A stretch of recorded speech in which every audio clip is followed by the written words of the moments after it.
Habari gani? Ujamaa. See, she's trying to mess me up. We're on day 4 and she's trying to go back to Ujamaa. So today is cooperative economics. Do you want to read today's one? Out of our book? To build and maintain our own stores, shops, and other businesses and profit from them. Awesome. So today is cooperative economics. And so for a lot of people, the only thing that means is buy black. And so growing up, that was something that I was taught, whenever you can, to try to support your own community, try to buy from black vendors and black shop owners. And for some people that seems, well, why would you do that? Well, it's because we want to support our community economically.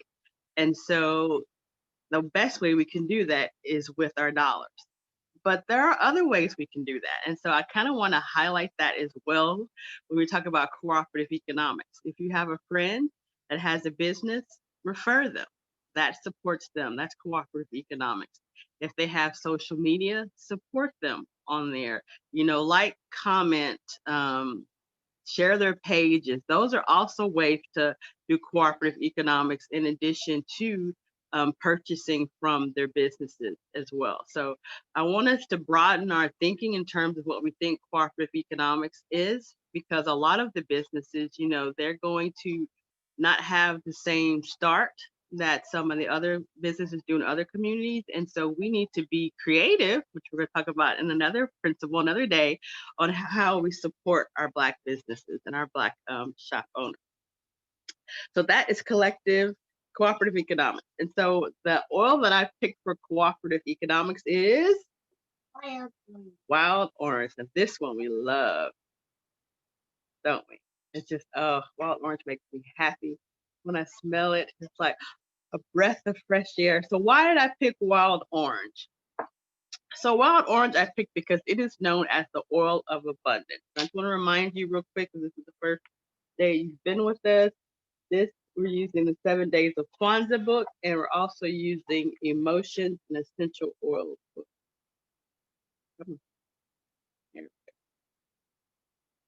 And so wild orange is the oil of abundance. So wild orange addresses a wide variety of emotional issues. It inspires abundance, fosters creativity, supports a positive mood, restores physical energy, and aids in transition.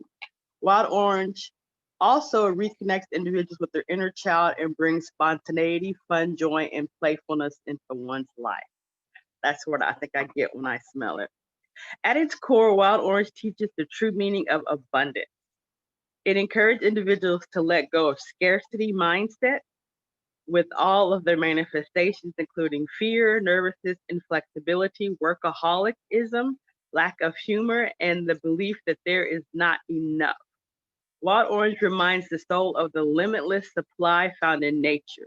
Fruit trees like the orange tree give freely to all in need. This oil teaches individuals to give without thought of compensation and encourages them to let go of their need to hoard. And I'll share in a minute, which is the epitome of scarcity. Wild orange also assists an individual's natural creative sense. It inspires limitless solutions for problems and issues. One never needs to fear. Wild orange invites the individual to completely let go as a child does and to live from their authentic self. In an individual's core, they are abundance, sharing, playing, relaxing, and enjoying the bounties of life. These are the gifts bestowed by wild orange oil.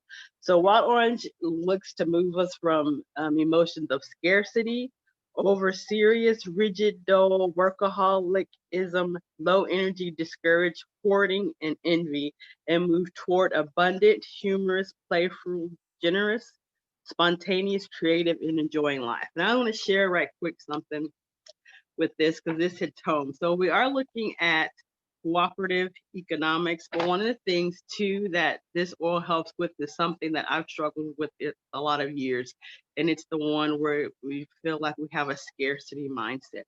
Well, and this is something that I was taught in the church as well, is to give and to give back to God. and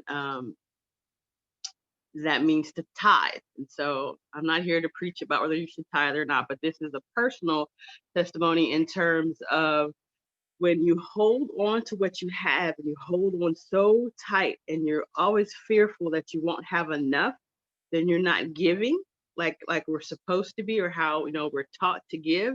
And I think this year during the pandemic was something that I just had a revelation with. I get I'm more open, I'm more freer to give to others. And then what I'm finding is that I'm getting back blessings in return. And so I'm appreciative of the wild orange oil because it helps you move from that mindset of I have to hold on to everything I have so tight and not share. But that's a scarcity mindset. That's a hoarding mindset. And we don't want to be in that. We want to be in the mindset that we're going to give to others and then the blessings flow back to us. And that really, in a nutshell, is cooperative economics, guys. So I'm loving sharing the 7 days of Kwanzaa with you. It's just making my soul happy. So wild orange is our oil for today. It is day 4 of Kwanzaa, cooperative economics. You're gonna pick a card, or you want me to pick it? Want me to do it? I'm gonna pick a card today, guys. Close my eyes. Oh, I love what I picked. Fannie Lou Hamer. Okay, so this is my mom's idol. So Fannie Lou Hamer, if you don't know who Fannie Lou Hamer is, I need to Google and find out who she is. And one of my favorite quotes by her, and it's over there, and I'm probably going to butcher it, but basically it's the quote that goes perfectly with today that I live by for many, many years was, you can pray and pray until you faint, but until you get up and do something, God is not going to drop it in your lap.